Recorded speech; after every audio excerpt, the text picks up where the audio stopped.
నమస్తే. Welcome to Aadab TV.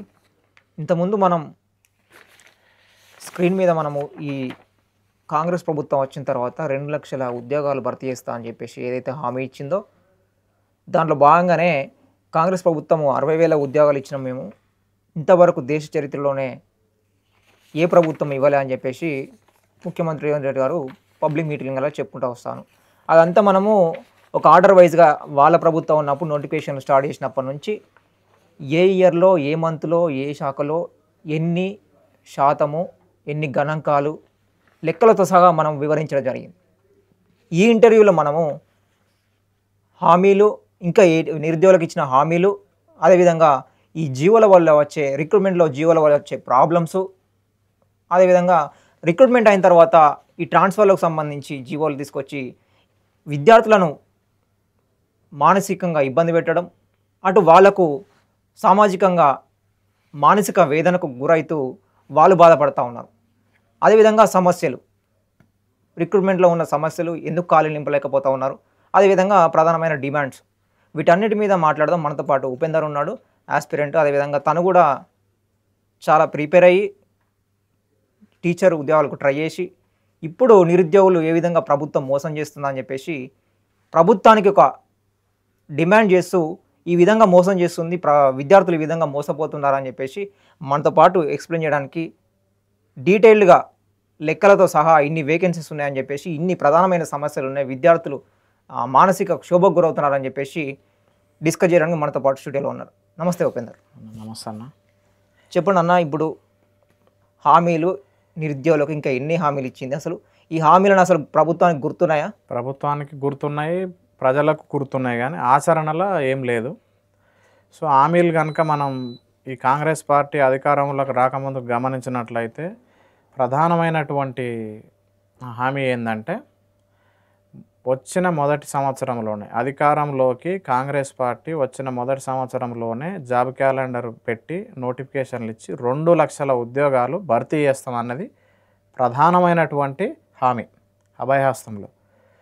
So ఈ ప్రాతిపదికననే నిరుద్యోగులతో పాటు వాళ్ళ తల్లిదండ్రులు, అమ్మ నాన్న, గ్రాండ్ ఫాదరు, వాళ్ళందరికీ ఓల్ ఫ్యామిలీ అట్లా ఓట్లు వేయడం వలనే కేవలం, ఎందుకంటే బీఆర్ఎస్కు 37% వస్తే 39% వీళ్ళకు కాంగ్రెస్ వాళ్ళకు రావడం జరిగింది. ఈ 2% నిరుద్యోగులు. అయితే వీళ్ళు మొదటి సంవత్సరంలో 2,00,000 ఉద్యోగాలు, అది ఫ్లాప్.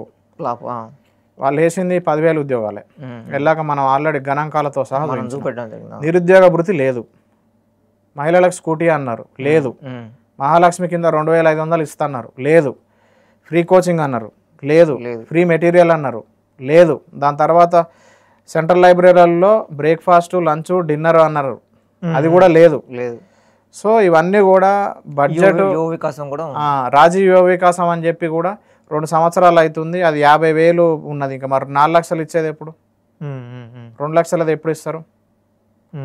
దేనికి స్పష్టత లేదు. అస్పష్టమైనటువంటి ఆధారాలు లేకుండా ఆచరణకు సాధ్యంగానే హామీలు ఇచ్చి మనకున్న బడ్జెట్కు మనకున్న జిఎస్డిపికి సంబంధాలు లేకుండా నోటికి ఏదొస్తే అది హామీలు ఇచ్చి కేవలం ఖాళీగా ఉన్నటువంటి కాంగ్రెస్ పార్టీ నాయకులు వాళ్ళు రాజకీయ నిరుద్యోగుల నుంచి ఉద్యోగులుగా మారడం కోసం ఇవన్నీ కూడా దొంగ హామీలు, ఒక్కటి కూడా స్పష్టత లేదు.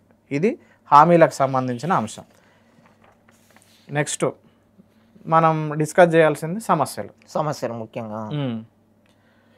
సో ఇక్కడ మనం సమస్యల గురించి కనుక మాట్లాడినట్లయితే కాన్ఫ్లిక్ట్ బిట్వీన్, అంటే వివాదాస్పదంగా ఉన్నటువంటి జీవో నెంబర్ 29, జీవో నెంబర్ 55, ఇది గ్రూప్ 1 అభ్యర్థులకు సంబంధించినటువంటి అంశం. సో దీంట్లో మనం ఇది గమనించినట్లయితే ఇది జీవో నెంబర్ 55 అనేది రద్దు చేసి జీవో నెంబర్ 29 అనేది ఇంప్లిమెంట్ చేయడం అనేది జరిగింది. ఇది చేయడం వలన దగ్గర ఓపెన్ కేటగిరీ వాళ్ళు 5,782 మంది అదనంగా వస్తారు. ఈ ఎస్సీ, ఎస్టీ, బీసీ అభ్యర్థులు 2,550 మంది మైనస్ అవుతారు. సో ఉద్యోగాన్ని కోల్పోతున్నట్టే కదా. ఇదొకటి. రెండో అంశం జీవో నెంబర్ 46, ఇది పోలీస్ కానిస్టేబుల్కి సంబంధించిన అంశం. రాష్ట్ర వ్యాప్తంగా ఎన్నో ధర్నాలు చేశారు, ఎన్నో లాఠీ చార్జీలు అయినాయి, ఎన్నో అరెస్టులు అయినాయి. Till now they have been fighting for this GO number 46. ఇది రెండో సమస్య. ఇది కానిస్టేబుల్కి సంబంధించి. మూడోది జీవో నెంబర్ 317, ఇది ట్రాన్స్ఫర్లకు సంబంధించిన సమస్య. ఇక నాలుగోది రోస్టర్ పాయింట్స్ తీసుకుంటే హారిజెంటల్ రిజర్వేషన్, వర్టికల్ రిజర్వేషన్ అనేది చెప్పి ఈ ప్రభుత్వము వీళ్ళ దగ్గర స్పష్టత లేకపోవడం వలన ఈ గురుకుల నోటిఫికేషన్ వచ్చినప్పుడు ఇది వర్టికల్గా రిజర్వేషన్ ఇంప్లిమెంట్ చేస్తామని చెప్తే మోస్ట్ ఆఫ్ ద పోస్ట్స్ అన్నీ కూడా విమెన్కి ఉన్నాయని చెప్పి ఎవరు కూడా అప్లై చేయలేదు. ఇట్లా చేయకపోవడం వలన గురుకులాలలో చాలామంది నష్టపోయారు. ఇది విద్యారంగానికి, అంతకుముందు పోలీస్ రంగానికి జీవో నెంబర్ 2955 అనేది గ్రూప్ 1కు ఇది. తర్వాత పోలీస్ రంగానికి మనం గమనిస్తే జీవో నెంబర్ 46, ఇది విద్యారంగానికి సంబంధించిన సమస్యలు. దీంతోపాటు సిలబస్ కూడా ప్రధానమైన సమస్య అయిపోయింది. తెలుగు అకాడమీ అనేది ప్రామాణికం, ఇది ప్రామాణికం కాదు, వికీపీడియా ప్రామాణికం అని అంటారు. ఇది ఎంతవరకు కరెక్ట్? నిరంజన్ రెడ్డి అనే వ్యక్తి ఒక మంచి దేశంలోనే చాలా విశిష్టమైన మంచి పేరున్నటువంటి లాయరు. తెలంగాణలో తెలుగు భాష మాండలికం అనేది మనకు అవగాహన లేదు, కృష్ణా జిల్లా వాళ్ళకు, విజయవాడ వాళ్ళకు అవగాహన ఉందని చెప్తాడు. ఇది ఎంతవరకు కరెక్ట్? అంటే మన భాషను, మన భావజాలను, మన ఐడియాలజీని మనల్ని మనం కించపరుచుకుంటున్నాం. రెండోది, ఇక విద్యారంగానికి వస్తే 6వ సమస్య ఏంటంటే ఈ స్కూల్ అసిస్టెంట్లు అనేది ప్రధానమైన సమస్య. విద్యారంగంలో టీచింగ్ ఫీల్డ్లో స్కూల్ అసిస్టెంట్ పోస్టులు అనేది 70% డైరెక్ట్ రిక్రూట్ చేయకుండా హెచ్జిటి వాళ్ళను, సెకండరీ గ్రేడ్ టీచర్లను 70% ప్రమోషన్ల దారిస్తారు, మళ్ళీ 100% హెచ్జిటీలను డైరెక్ట్ రిక్రూట్ చేస్తారు. అంటే ఈ 100% ప్లస్ 70%, 170% హెచ్జిటి వాళ్ళకు ఉంటే కేవలం స్కూల్ అసిస్టెంట్ పోస్టులు 30% డైరెక్ట్గా రిక్రూట్ చేస్తారు. ఈడ దగ్గర 2 లక్షల మంది టెట్ క్వాలిఫై ఉన్నారు. సో ఈ 2 లక్షల మందికి 1000 పోస్టులు, 2000 పోస్టులు సరిపోతాయా? 11,000, 16,000 నోటిఫికేషన్ వేస్తే ఈ డిఎస్సి దాంట్లో 10,000 పోస్టులు హెచ్జిటీలో ఉంటున్నాయి. అంటే ఇప్పుడు దీనిలో మెయిన్గా హెచ్జిటి అయితే ఉన్నదో మీరు చెప్పింది, డైరెక్ట్ రిక్రూట్మెంట్ తీసుకుంటూ ఉన్నారు, ప్లస్ వాళ్ళ ప్రమోషన్ల భాగం కూడా 30% వాళ్ళ రిక్రూట్మెంట్ చేస్తారు. 2 కలిపి వాళ్ళకే బెనిఫిట్ అవుతుంది. కొత్తగా వీళ్ళకి అవకాశం ఇవ్వట్లేదు లేదు. సో ఇక్కడ ప్రధాన సమస్య ఇక్కడ స్టార్ట్ అయింది. సో ఇక్కడ ఏమవుతుందంటే వీళ్ళను 30% పర్మిషన్ ఇస్తూ ఉన్నారు. ఎట్ ద సేమ్ టైం ఈ 17 చదివిన వాళ్ళు 1వ తరగతి నుంచి 5వ తరగతి చదువు చెప్పొద్దట. కానీ 12 చదివిన ఆయన 6వ తరగతి నుంచి 10 తరగతుల వరకు చదువు చెప్పొచ్చట.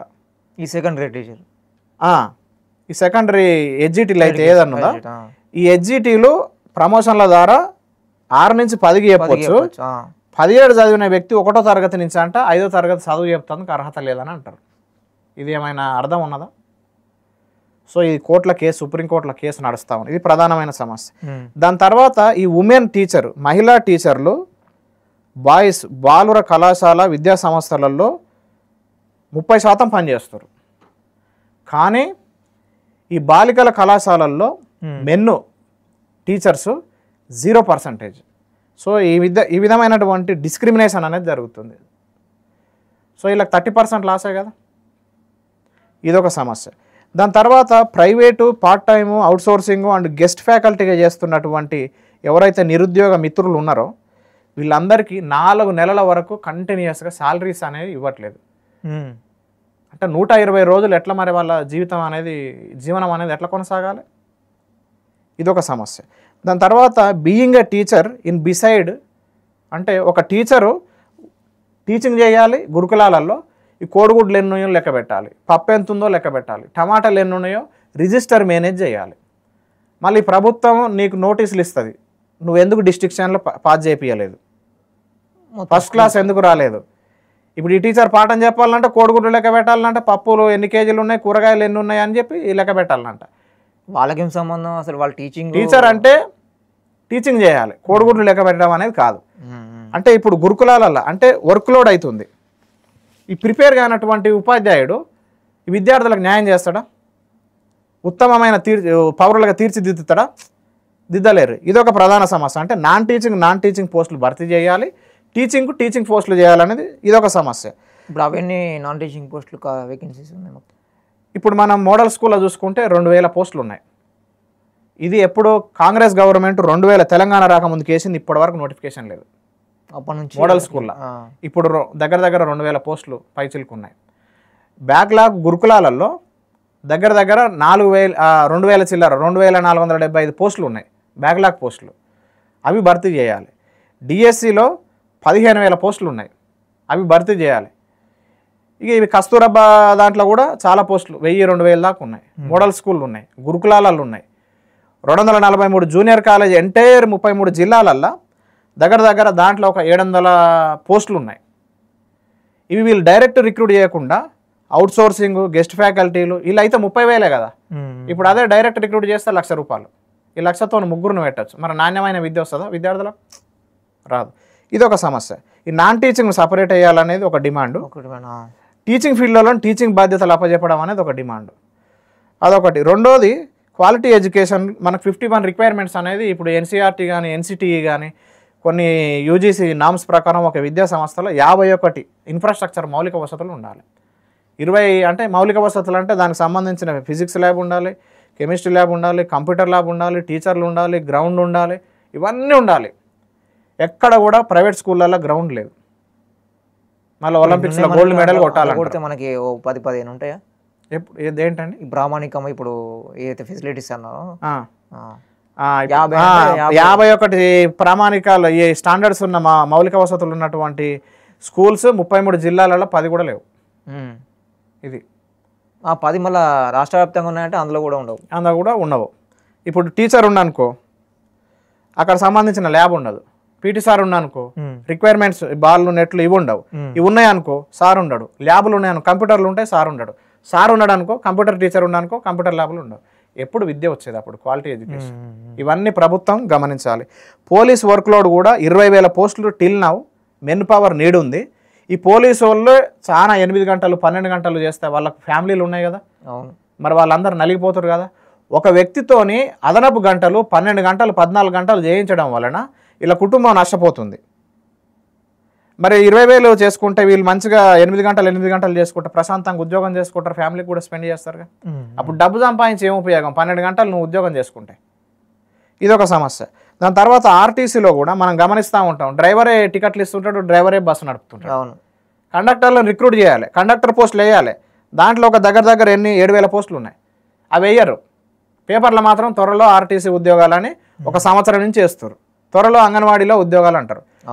ఇంకోటి అంగన్వాడీలో కూడా టీటీసీ చదివిన వాళ్ళు, బీఈడీ చదివిన వాళ్ళు, టెట్ క్వాలిఫై అయిన మహిళలకు మాత్రమే 100% అర్హులు.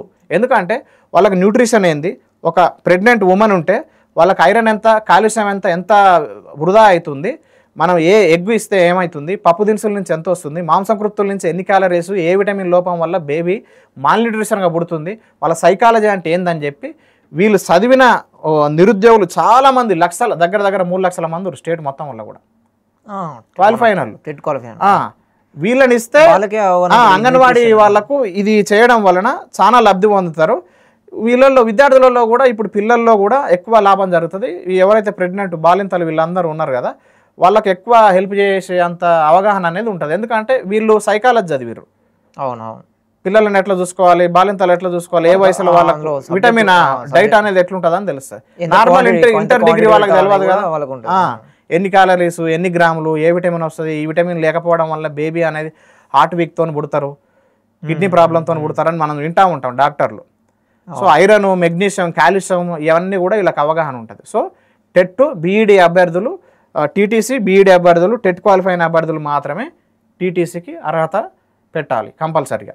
ఇదొక డిమాండ్. ఈ ఆర్టీసీ డ్రైవరు, ఈ కండక్టర్ పోస్టులు కూడా ఇస్తే మంచిగా ఉంటుంది, వర్క్ లోడ్ పడదు. ఇప్పుడు ఈయన కండక్టర్ టికెట్లు కొట్టాలి, మళ్ళీ బస్సు నడపాలి, తీసుకుపోయి ఇంకోని గుద్దుతాడు, ఇల్లున్నోడు పోతాడు, డ్రైవర్ పోతాడు, అందరు పోతారు. అంటే పని ఒత్తిడి చేయడం వల్ల ఎంత నష్టం జరుగుతుంది అనేది కూడా ఇదొక సమస్య ఉన్నది.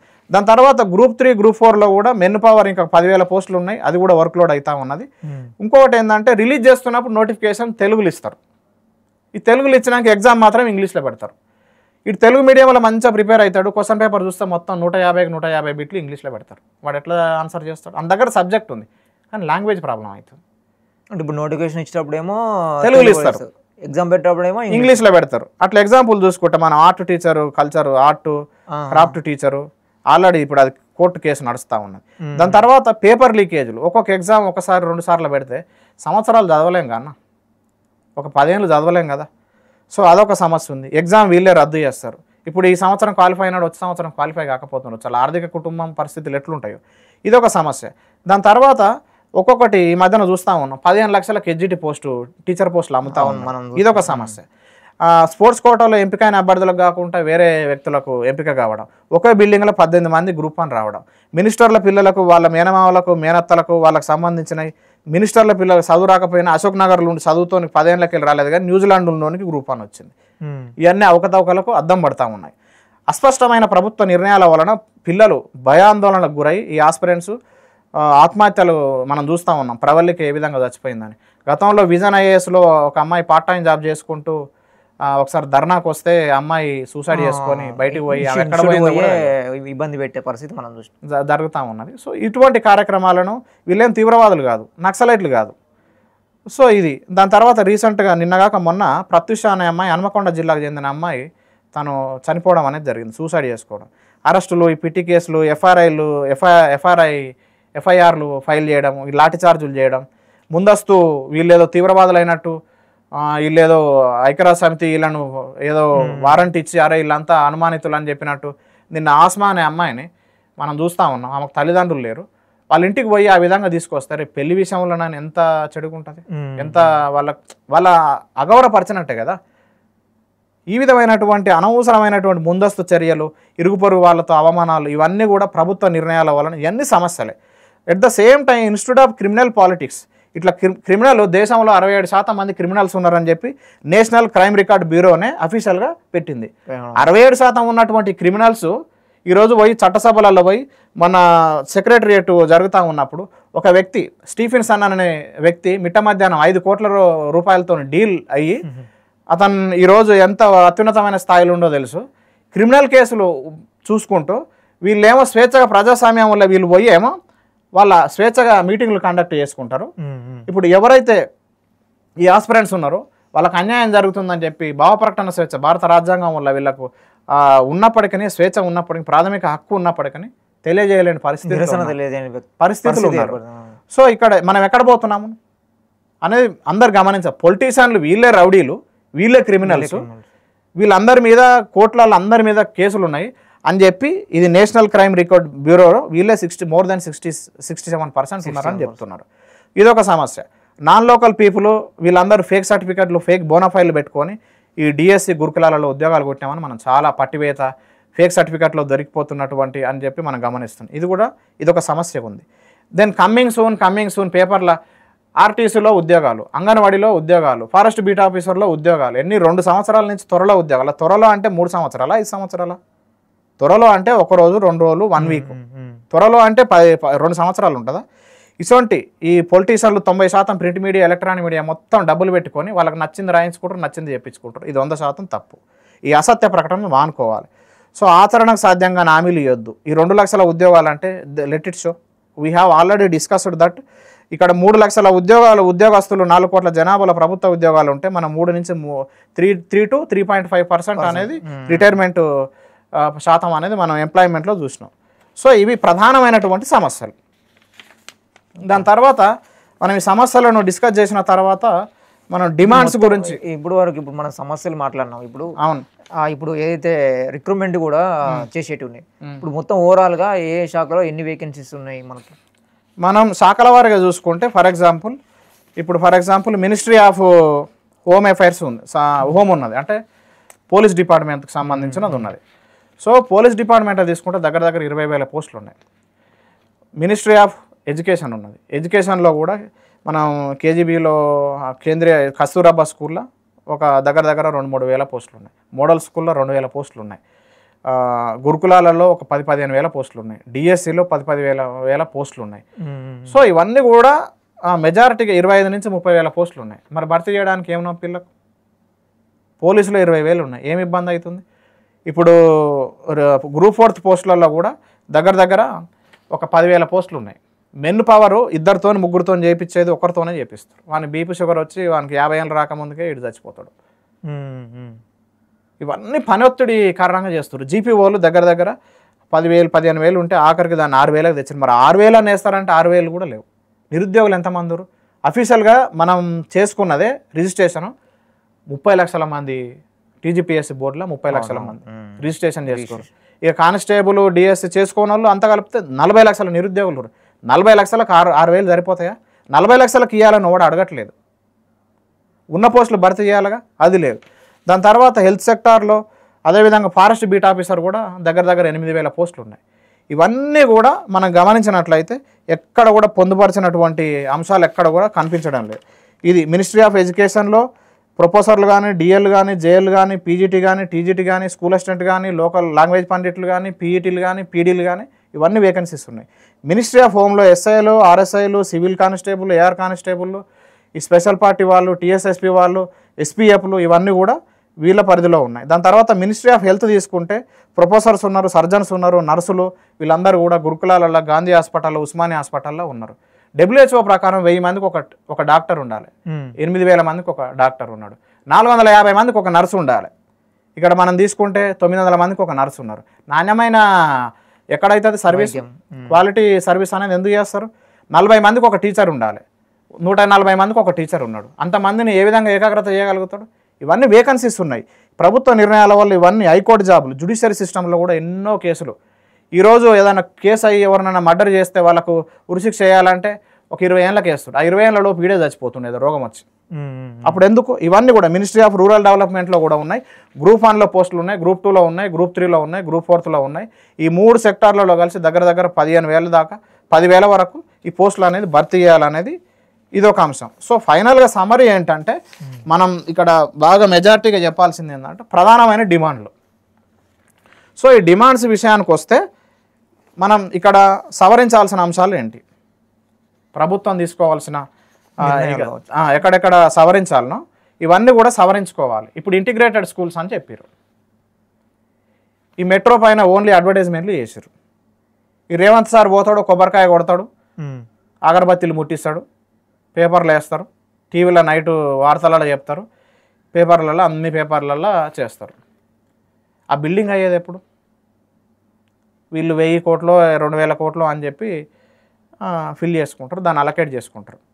ఈ స్కూల్స్ అన్నీ ఎప్పుడు ఇంప్లిమెంట్ అయ్యేది ఎప్పుడు? ఇప్పుడు 1 నేషన్ 1 ఎలక్షన్ ఉంది, 1 నేషన్ 1 GST ఉంది. మరి 1 నేషన్ 1 ఎడ్యుకేషన్ ఉందా? లేదు. 1 నేషన్ 1 ఎడ్యుకేషన్ ఉందా? ఈక్వల్ ఎడ్యుకేషన్ అవుతుందా? ఇక్కడ సమస్య అనేది ఇక్కడ స్టార్ట్ అయింది. ఐసీఎస్సి, సిబిఎస్సి, జిల్లా పరిషత్ హై స్కూల్, స్టేట్ బోర్డులు ఈ 3 రకాలుగా వర్గీకరించడం వలన క్వాలిటీ అనేది సరిపోవట్లేదు. ఐసీఎస్సి స్టాండర్డ్ హై ఉంటుంది, సిబిఎస్సి స్టాండర్డ్ హై ఉంటుంది. వీళ్ళు ఎడ్యుకేషన్ వర్గీకరిస్తారు, నాణ్యత తక్కువ ఎక్కువ అనేది ఉంది. మరి పేపర్ ఎగ్జామ్ గ్రూప్ 1 కానీ యూపీఎస్సి కానీ పేపర్ మరే జిల్లా పరిషత్ హై స్కూల్లో తెలుగు మీడియంలో చదివిన వాళ్ళకు, ఇంగ్లీష్ మీడియంలో చదివిన వాళ్ళకు సమానమైన పేపర్ ఇస్తారు. ఇది చీటింగ్ కాదా? చీటింగ్. సో ఇదొక ప్రధానమైన సమస్య. ఇదే విధంగా తెలుగు మీడియం ఈ మధ్యన బాగా మంత్రులందరూ తెలుగు మాతృభాష అమ్మ భాష కించపరచొద్దని అంటారు. మంత్రుల పిల్లలు ఈరోజు ఈ మినిస్టర్ల పిల్లలు, ఈ ముఖ్యమంత్రి పిల్లలు, ఈ ఐఏఎస్ల ఐపీఎస్ల పిల్లలు 33 జిల్లాలల్లో ఈ తెలంగాణ రాష్ట్రంలో ఉన్న వాళ్ళంతా ఎక్కడ చదువుతారు? అమెరికాలో చదువుతారు, ఇంగ్లీష్ మీడియంలో చదువుతారు, పెద్ద స్కూళ్ళలో చదువుతారు. ఇప్పుడు పవన్ కళ్యాణ్ సార్ ఏమంటాడు? అమ్మ భాష మాతృభాష అంటాడు. మన సార్ చిన్న కొడుకు సింగపూర్లో తెలుగు మీడియంలో చదువుతున్నా, ఎక్కడ చదువుతుండు? సింగపూర్లో. అంతే కదా, అది ఇంగ్లీష్ మీడియంలో చదువుతుండు కదా. చంద్రబాబు పిల్లలు వాళ్ళ కొడుకు ఎక్కడ చదివిండు, వాళ్ళ కోడలు ఎక్కడ చదివింది? కానీ మైకులో మాత్రం ఇదంతా కూడా పారదర్శకంగా అందరికి సమానమే. ఒకే ఒక వ్యక్తి ఇండియాలో ఒక జగన్మోహన్ రెడ్డి పిల్లలు మాత్రమే, నా పిల్లలు ఇంగ్లీష్ మీడియంలో చదువుతారు, మిగతా పిల్లలు కూడా ఇంగ్లీష్ మీడియంలో చదవాలని చెప్పి కొంత రిఫార్మ్స్ తీసుకొచ్చిన, బెటర్గా రిఫార్మ్ తీసుకొచ్చిన వ్యక్తి జగన్మోహన్ రెడ్డి. కానీ మరి మన తెలంగాణ రాష్ట్రంలో ఎంతమంది ఆ విధంగా చేస్తూ ఉన్నారు? ఇదొకటి సంస్కరించుకోవాల్సిన అంశం. సో ఇప్పుడు మనం ఈ అన్ని సమస్యలు డిస్కస్ చేసిన తర్వాత మెజారిటీగా ఈ పోస్టులు ఇంకా భర్తీ చేయాల్సిన అవసరం ఉంది. ఇక ప్రధానమైనటువంటి డిమాండ్స్ కనుక మనం గమనించినట్లయితే ఈ కేసులు అనేది చాలా సమస్యలు తీసుకొస్తుంది. యూపీఎస్సీ బోర్డు తీసుకుందాం. యూపీఎస్సీ బోర్డులో ఒక సంవత్సరం 2026లో ఎంతమంది ఐఏఎస్లు, ఐపీఎస్లు, ఐఆర్ఎస్లు రిటైర్ అవుతారు, వాళ్ళ స్థానంలో మనం ఎట్లా భర్తీ చేయాలని చెప్పి 2025లోనే ఒక నోటిఫికేషన్ రిలీజ్ చేస్తారు. యూపీఎస్సీ వాళ్ళు ఎప్పుడైనా రోడ్డు మీదకి వచ్చి నోటిఫికేషన్లు వేయండి, పోస్టులు పెంచండి అని ధర్నా చేసిరా? లాఠీ చార్జ్ అయిందా?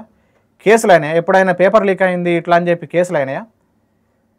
సంవత్సరానికి దరిదాపుగా ఒక 1000 పోస్టులు వేస్తే 10 లక్షల మంది, పాస్ పర్సెంట్ ఎంత? 1%. 1%. 99% ఫెయిల్. కానీ ఎక్కడ కూడా లాఠీ చార్జీలు లేవు, కేసులు లేవు, పేపర్ లీకులు లేవు, ఈ పోస్టులు అమ్ముకునులు లేవు.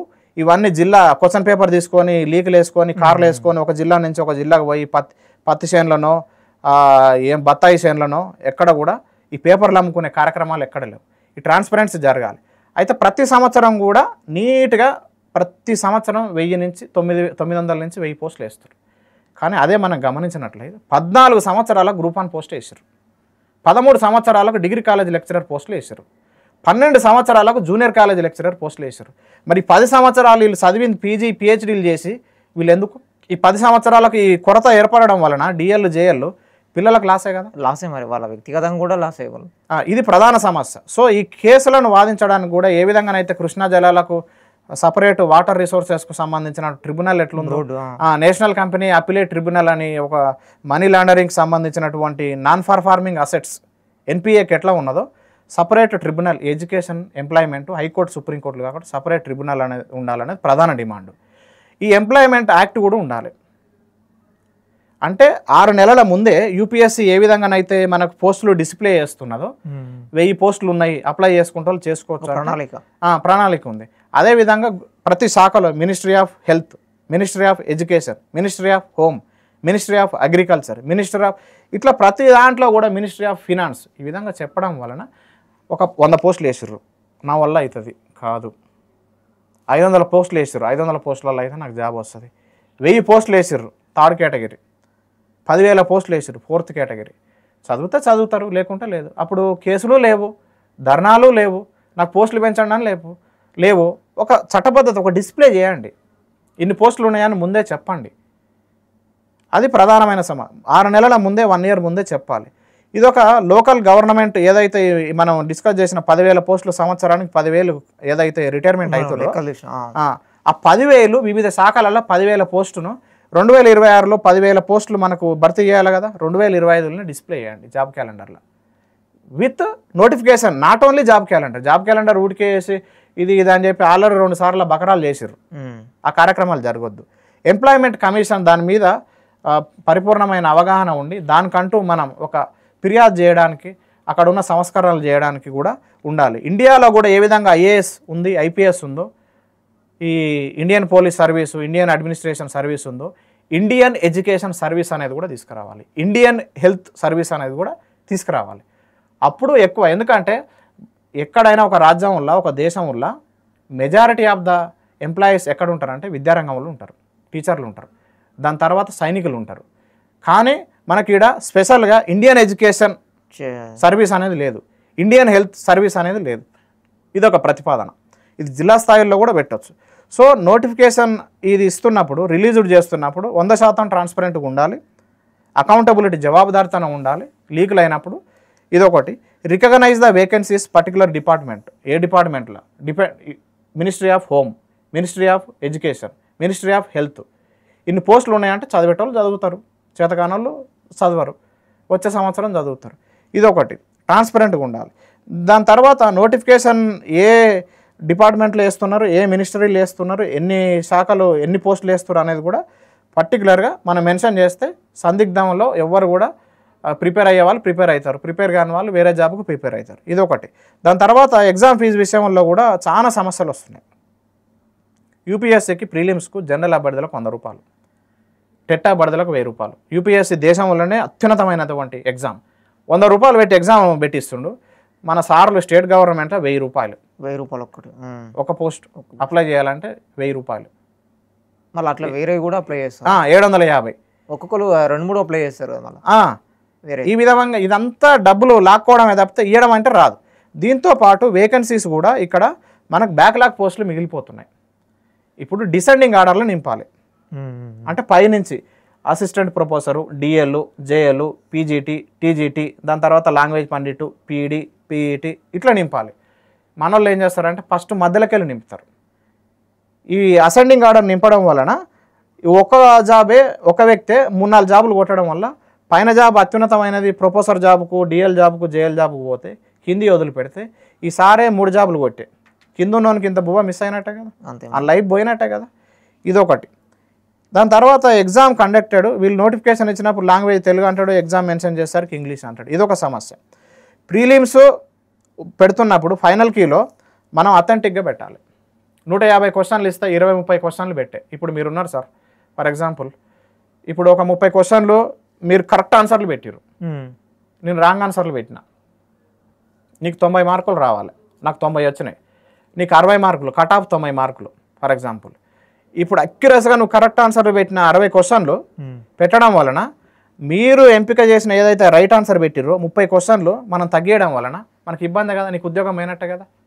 30 క్వశ్చన్లు అంటే ఆషామాషి కాదు, 20-30 క్వశ్చన్లు ఇవి మిస్ కావడం అనేది ఎంతోమంది కుటుంబాలను మనం పరోక్షంగా హత్య చేయడం లాంటిదే. సో ఇటువంటి 150 క్వశ్చన్లలో 1-2 అంటే ఆలోచించవచ్చు, కానీ 30 క్వశ్చన్లు పోతే ఎంత లాస్. వాళ్ళకు లక్షలలో డబ్బులు ఇచ్చి క్వశ్చన్ పేపర్ తయారు చేస్తారు. ఈ విధమైనటువంటి ప్రధానమైనటువంటి సమస్యలు. దాని తర్వాత జిఆర్ఎల్ జనరల్ ర్యాంకింగ్ లిస్ట్లో కూడా ఇది రిజర్వేషన్ ప్రకారం పెట్టాలి వర్టికల్గా. అంటే ఇప్పుడు మనం 15% for SC, 10% for ST, economical weaker section 10%, బీసీలకు 26%, ఇట్లా పెట్టాలి. అయితే రీసెంట్గా జరిగినటువంటి జీవో నెంబర్ 55 వాళ్ళు ఏం చేశారంటే జీవో నెంబర్ 29లో ఏకదమ్న అందరినీ డైరెక్ట్ బిల్ చేశారు. రిజర్వేషన్ ఏం లేదు. It is not violating constitution of India, it is not violating the reservations. అప్పుడు నీ వ్యక్తిగతంగా పోతే రిజర్వేషన్లు ఎందుకు? ఎస్సీ ఎస్టీ బడుగు బలహీన వర్గాల వాళ్ళు ఉన్నారు కదా, మరి వీళ్ళందరూ కూడా మనం ఆర్థిక అసమానతలు, పేదరికంలో ఉన్న వాళ్ళను, నిరుద్యోగంలో ఉన్న వాళ్ళను పైకి లాగాలనే కదా. మరి ఇప్పుడు నువ్వు రిజర్వేషన్ వైలేట్ చేసినప్పుడు వీళ్ళు ఎప్పుడు పేదల లెక్కనే ఉంటారు. ఇదొక సమస్య. దీన్ని కూడా సంస్కరించాలని చెప్తా ఉన్నాం. సో దాంతోపాటు గ్రూప్ 1లో కూడా జీవో నెంబర్ ఇట్లా ఇంప్లిమెంట్ చేయడం వలన జీవో నెంబర్ 29 ఓపెన్ కేటగిరీలో 5,782 మంది అదనంగా వచ్చారు. ఎస్సీ ఎస్టీ బీసీ వాళ్ళు 2,550 మంది రావాల్సి ఉండగా ఈ జీవోని తీసుకురావడం వల్ల వీళ్ళందరికీ లాస్, వీళ్ళ కుటుంబాలు లాస్గా. సరే ఇప్పుడు ఇవన్నీ బాగానే ఉన్నాయి, కానీ ఇప్పుడు వేకెన్సీస్ 10,000 మనం లెక్కలేస్తే 10,000 సంవత్సరానికి మనకు వస్తున్నాయి. మరి ప్రభుత్వం ఎందుకు ఇన్ని వేకెన్సీస్ ఉన్నా కూడా కొన్ని లేకపోతుంది? మరి ఇప్పుడు జూన్ 2వ తారీఖు మేము అన్ని ఫిలప్ చేస్తామని చెప్పేసి ప్రచారం చేసుకుంటూ ఎందుకు ఫిలప్ చేయలేకపోతుంది? అదే ఫిలప్ చేయలేకపోవడానికి ఎస్సీ రిజర్వేషన్ అని చెప్పింది.